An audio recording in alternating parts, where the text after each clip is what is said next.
S Majumdar কায়োপ্র্যাকটিক Comilla Bangladesh. কি নাম? হারাধন চন্দ্র সিংহ সূত্রধর। সে আমার পুরানো রোগী। এখন থেকে 3 বছর আগে তার পিএলআইডি চিকিৎসা করেছি। 3 বছর আগে আমরা পিএলআইডি চিকিৎসা করেছিলাম। সে ওই প্রেসক্রিপশনটা এখন পর্যন্ত যত্ন করে রাখছে। আচ্ছা, 1 2 নম্বর, সে পিএলআইডি থেকে সুস্থ হয়ে কোথায়? সৌদি আরবে যায় 3 বছর প্রবাস করে আবার পুনরায় আমার কাছে আসছে। মানে তার ওই আসার কারণ হচ্ছে এখন পায়ে একটু টান লাগে, কোমরে একটু ব্যথা করে মাঝে মধ্যে, কেমন এটার জন্য। তো এই জন্য 3 বছর আগে যে আপনাকে অপারেশন করতে কইছিল, আপনি অপারেশন করেন নাই, তো না করে কি ভালো করছেন?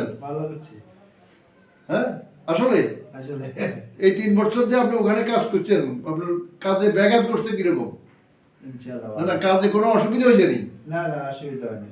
অসুবিধা নেই। কাজ তো ওখানে ভারী কাজ, বেশিরভাগ তো ভারী কাজ।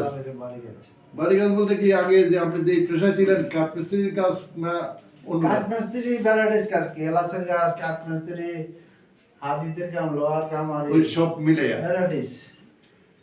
তাই আমরা সব সময় বলে থাকি যে কখনো অপারেশন করবেন না। অপারেশন করলে এই কাজগুলো থেকে আপনি বন্ধ হয়ে যাবে, আপনি এই কাজগুলো করতে পারবেন না। তা আমাদের রুগীরা যারা যেখানে আছে, আমরা সারা বিশ্বে আমাদের রুগী ছড়াই ছিটিয়ে আছে, আমরা প্রত্যেককে একটাই কথা বলি যে আপনারা যদি প্রয়োজন হইলে 2-3 বছর পরে বা 4 বছর পরে যদি আপনার প্রয়োজন হয়, আপনি এসে আমার চিকিৎসা নিয়ে আবার চলে যান, কাজে যান, কাজ করেন। অপারেশন করলে কিন্তু এই কাজটা আর করতে পারবেন না।